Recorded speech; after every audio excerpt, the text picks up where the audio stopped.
नमस्कार दोस्तों। तो दोस्तों कुछ दिन पहले ही विशाल जी के पास काफ़ी टीचर्स आए थे और वो टीचर डिमांड कर रहे थे कि जी हमें एक एग्ज़ाम टेस्ट टीचर टेस्ट जो एंट्रेंस है एग्ज़ाम वो देने के लिए फोर्स किया जा रहा है। नौकरी जाने का उसमें पूरा व्यवस्था की गई कि भाई अगर आपने क्वालिफाई नहीं किया तो आपको नौकरी जाएगी। और काफ़ी विरोध अभी जंतर मंतर पे भी हुआ, बहुत सी चीज़ें हुई और ये चल ही रहा है प्रोटेस्ट। लेकिन विशाल जी देख रहे थे उस केस को और उन्होंने बताया था कि वो केस कहाँ तक जा रहा है और किस तरह से क्या होने वाला है, उसी को जानते क्योंकि काफ़ी टीचर लोग परेशान हो रहे हैं, कमेंट करके पूछ रहे हैं कि आगे क्या होता दिखाई दे रहा है, ज़रा पता करें विशाल जी से। तो हमारे साथ विशाल जी हैं और उनसे ही जानते हैं कि आखिर केस कहाँ जा रहा है। जी विशाल जी। देश भर से करीब 700 ऐसे टीचर्स हैं जो इस जजमेंट के लिए हमारे पास अभी रिव्यू पिटीशन में आए हैं कि उसके अगेंस्ट ये रिव्यू पिटीशन फाइल किया जाए। और हमने 2 रिव्यू पिटीशन अभी इसमें फाइल भी कर दिया है और उसमें साफ साफ हमारी ये मांग है कि जब एक पर्टिकुलर व्यक्ति किसी स्टेट से अपने लिए कोई कानून बनाने के लिए आता है कि हम मदरसा में जो टीचर्स रखेंगे उन टीचरों को टीचर एलिजिबिलिटी टेस्ट पास करने की जो बाइंडिंग नेचर है उसको न रखा जाए, क्योंकि ये जो मदरसा का एजुकेशन चलता है वो अंडर आर्टिकल 28 से अंडर आर्टिकल 30 जो राइट टू रिलीजियस फ्रीडम के अंतर्गत आता है उसमें दिया गया है और ये कहीं ना कहीं उनके फंडामेंटल राइट का इंक्रोचमेंट है। तो उसमें जजमेंट देते हुए ऑनरेबल जस्टिस ने ऐसा एक जजमेंट पास कर दिया कि अब देश भर में जितने भी टीचर हैं उनको टीईटी पास करना होगा, जो कि टीचर एलिजिबिलिटी टेस्ट है। तो टीचर एलिजिबिलिटी टेस्ट पास करने के लिए इसमें एक एग्जम्पशन भी ऑनरेबल जज ने रखा है और उनका कहना है कि जिसकी उम्र 57 साल हो गई है या जिसकी नौकरी अब 5 साल बची हो उसको नहीं पास करना होगा, बाकी सबको पास करना होगा। अभी की है जी अच्छा। जी। तो अभी इसमें हमने रिव्यू पिटीशन लगाया है और कई सारे राज्यों ने भी रिव्यू पिटीशन लगाया, लेकिन राज्य अपना पक्ष रखेगी और टीचर्स अपना पक्ष रखेंगे। तो कहीं ना कहीं इसलिए टीचर्स का आना बहुत ज़रूरी हो जाता है और टीचर्स का केस करना और अपने पक्ष को रखना बहुत ज़रूरी हो जाता है, क्योंकि जब राज्य बात करेगी तो वो सेपरेशन ऑफ पावर के बारे में बात करेगी कि कैसे संविधान का में जो आर्टिकल 50 में दिया गया है सेपरेशन ऑफ पावर की एग्जीक्यूटिव, जुडिशरी और पार्लियामेंट सब अलग अलग रहेंगे। तो उसमें आपने पूरे राज्यों के लिए जो यहाँ पार्टी भी नहीं थी उसके लिए कैसे कानून बना दिया। तीसरी चीज़ कि क्या कोई ऐसा टीचर है जो 56 साल की उम्र में हो, उसको अपने बेटे बेटी की शादी ना करनी हो, उसके अपने बूढ़े माता पिता का भरण पोषण नहीं करना हो, उसको अपने द्वारा लिए गए सैलरी के लोन को ना भरना हो, उसको अपने एक जो होता है कि हम अपने जीवन में एक मकान बनाएंगे, क्या उसे अपनी जिम्मेदारी नहीं है। तो क्या ऐसी चीज़ें हैं जो एक टीचर 56 साल 55 साल 54 साल की उम्र में वो अब पढ़ाई करके टीचर की एलिजिबिलिटी को पास करेगा और नहीं पास करेगा तो उसे नौकरी से निकाल दिया जाएगा? क्या ऐसी व्यवस्था और भी सारी नौकरियों में है? जो जैसे अब जो पुलिस से भर्ती हुआ उसको दरोगा बनने के लिए एग्जाम पास करना होगा, क्योंकि कस्टोडियल डेथ और कस्टोडियल टॉर्चर की भी तो बहुत सारी घटनाएं हो रही हैं। बहुत सारे ऐसे लोग हैं जिन्हें कस्टडी में लेके मार दिया जा रहा है। अमित कुमार नाम का एक व्यक्ति जो तेलंगाना में कस्टडी में लिया गया, वो चोरी के इल्जाम है जिसकी मैक्सिमम पनिशमेंट 3 साल है, उसको पुलिस मारते मारते जान से मार दी। तो क्या ऐसे पुलिस वालों के लिए वो एग्ज़ाम नहीं होना चाहिए? क्या ऐसे इंजीनियर के लिए वो एग्ज़ाम नहीं होना चाहिए जो बना रहे हैं रोड और रोड गिर जा रहा है? क्या ऐसे मेडिकल जो अभी फार्मासिस्ट खोल रहे हैं, जो कई जगहों पे आप देखेंगे तो मेडिकल की दुकान, उनके लिए बीच बीच में ऐसे टेस्ट नहीं होने चाहिए? क्या देश के अन्य भाग में अन्य नौकरियों में जो अभी हैं उनके लिए टेस्ट नहीं होना? बस एक टीचर को टेस्ट पास करना है और उम्र के इस पड़ाव में पास करना टीचर है। क्या अभी जंतर मंतर में मैंने विरोध सुना कि वो कह रहे हैं कि हम जब हमको अपॉइंट किया गया था तो उस क्राइटेरिया से जो चीजें थी की गई थी भाई। आज जैसे मान लो मोबाइल आ गया, डिजिटल हो गया, बहुत सी चीजें एडवांस हो गई। इस पे मैं आपको 2-3 शब्दों में जवाब देना चाहता हूँ। पहली चीज़ तो ये कि टीचर एलिजिबिलिटी टेस्ट 2011 में लागू हुई है, जो इसका परिकल्पना है वो 2011 में आया है और जो यह टीचर अपॉइंट हुए हैं वो 1999 में, 1995 में, 1990 में, 1998 में ये अपॉइंट हुए हैं। और उस समय जो जो परिकल्पना की गई थी, जो जो सेट किए गए थे पैमाने कि आपको 10वीं पास करना है, आपको ये निकालना है, आपको डीईडी निकालना है, आपको डीएलएड निकालना है, आपको बीएड पास करना है, सारे पैमानों को पूरा कर कर ये लोग अपॉइंट हुए हैं। दूसरी चीज़ कि कई सारे राज्य ऐसे हैं जो टेक्नोलॉजी से इक्विप करने के लिए अपने यहाँ ट्रेनिंग के प्रोग्राम चलाते हैं और ये टीचर उन ट्रेनिंग के प्रोग्राम में जाते हैं। उसका एक जीता जागता उदाहरण है कि आजकल के समय में टीचर्स को बायोमेट्रिक हो गया है, बायोमेट्रिक करते हैं तभी उनकी अटेंडेंस लगती है और तभी उनका अटेंडेंस माना जाता है। तीसरी चीज़ कि क्या ऐसे टीचर जो 30 साल से 35 साल से सर्विस में हैं, उनका एक्सपीरियंस का कोई मायने नहीं रखता। आप एक पॉलिटिशियन को कहते हैं कि वो 80 साल तक चल सकते हैं, आप एक साइंटिस्ट को कह सकते हैं कि वो मरते दम तक चल सकते हैं, हम अधिवक्ता हैं, हम भी जब तक चाहें तब तक प्रैक्टिस कर सकते हैं। तो क्या एक टीचर का एक्सपीरियंस काउंट नहीं होना चाहिए? क्या एक टीचर के अनुभव की हमें ज़रूरत नहीं रह गई है? क्या एक टीचर को ज़बरदस्ती कंपेल किया जा सकता है कि आपको ये एग्ज़ाम पास करना ही होगा? यह बहुत ही दुर्भाग्यपूर्ण है और बहुत ही गलत है।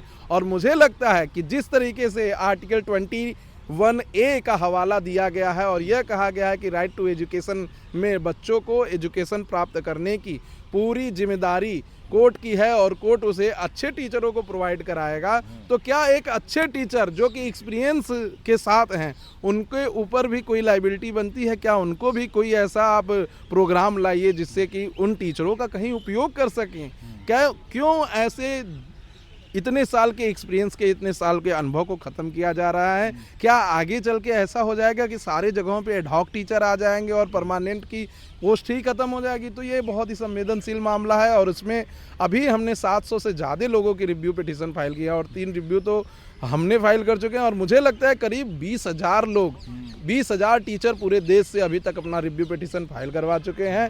और कई सारी state of UP, state of Punjab, Karnataka, Maharashtra और इसके बाद जो है हिमाचल और सिक्किम, सारे स्टेट के गवर्नमेंट आ रहे हैं, यानी सरकारें कह रही हैं कि हमारे टीचरों के साथ गलत हो रहा है। तो आप समझिए कि ये मुद्दा बहुत बड़ा है और आगे चलकर इसमें कुछ न कुछ बहुत अच्छा होने वाला है। कई लोगों का ये कमेंट भी मैं देख रहा था, कई लोगों के क्वेश्चन भी मेरे साथ थे कि ये ठीक ऐसा हाल होगा जिससे कि शिक्षा मित्रों के साथ हुआ। ये शिक्षा मित्र का केस और टीचर का केस बिल्कुल अलग है और इसमें रिव्यू में ऑनरेबल कोर्ट सुनेगी, क्योंकि इसमें स्टेट पार्टी बन के आ रही है। उस समय स्टेट आपके अगेंस्ट थी, इस समय स्टेट आपके फेवर में खड़ी हो रही है और कह रही है कि हमको भी लगता है कि हमारे जो एक्सपीरियंस टीचर हैं, जिनकी हम समय समय पर ट्रेनिंग कराते हैं, उनकी हमें ज़रूरत है और बच्चों को भी ज़रूरत है। कह रहे हैं कि जिनकी 20-25 साल नौकरी हो गई, एक्सपीरियंस हो गया, उसे कौन टेस्ट क्या सिखाएगा? वो तो खुद अपने आप में एक वो बन गए, मतलब एक तो क्वालिफाइड। जी, वही मैं कहना चाहता हूँ कि राज्य सरकार है, जैसे मैं यूपी से हूँ, मैं यूपी में जानता हूँ कि राज्य सरकार जो स्टेट ऑफ यूपी है वो समय समय पर कई सारे ऐसे ट्रेनिंग प्रोग्राम चलाती है जिससे उन्हें टेक्नोलॉजी से अवेयर कराती है, कंप्यूटर से अवेयर कराती है, बायोमेट्रिक सिखाती है, CCTV कैमरे के बारे में बताती है, बच्चों को पढ़ाने के लिए क्या टेक्नोलॉजी यूज कर सकते हैं, टैबलेट बांटने का भी काम किया गया है। तो कहीं ना कहीं राज्य सरकारें समय समय पर ऐसी चीज़ें चलाती हैं, ऐसी व्यवस्थाएं प्रोवाइड कराती हैं जिससे टीचर को और जानकारी मिले और आगे बढ़े और बच्चों को वो जानकारी अपनी दे सके। हमने देखा है जब कंप्यूटर रेवोल्यूशन आया था तो हमें भी याद है 95-96 में जब हमने जॉब की थी तो कई जगह हम जाते थे, पोस्ट ऑफिस में दिखाई देता था नया लड़का होता था और कंप्यूटर सिखा रहा होता था, जो एक्सपीरियंस जो पूरे एम्प्लॉई हैं। तो चीज़ें कहीं ना कहीं ट्रेनिंग की बात चल हर रही है, हमेशा होती रही है। तो यहाँ पे क्या ज़रूरत पड़ गई है ऐसी? क्योंकि कई बार मुझे लगता है ये भी होता है, कई जगह मैंने देखा वीडियो वायरल होता है, कई टीचर बहुत ही अनक्वालिफाइड कह लिए, बिल्कुल इस तरीके की बात है कि भाई CM कौन है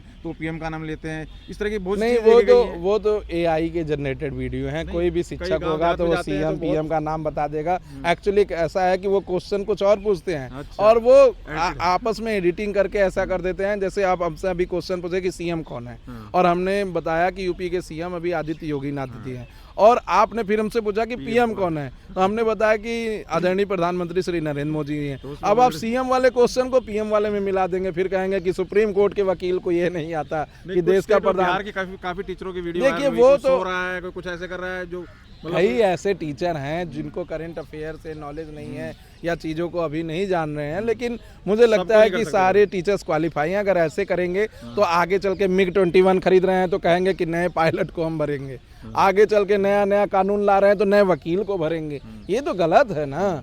कभी भी आप अनुभव को कहीं से दरकिनार नहीं कर सकते। तो टीचरों के लिए क्या कहेंगे, राहत किस तरह से राहत मिलने वाली है, कहाँ जाता हुआ दिखाई दे रहा है? देखिए, मैं एक बात आपके चैनल के माध्यम से बहुत ही आश्वस्त करना चाहता हूँ सभी टीचरों को कि जब आप यह सोच के बैठेंगे कि आपकी लड़ाई राज्य लड़ेगी तो आप बिल्कुल गलत सोच रहे हैं, क्योंकि राज्य अपनी बात कहेगी। राज्य ये कहेगा कि जब सेपरेशन ऑफ पावर है तो आप हमारे पावर में कैसे इंक्रोचमेंट किए।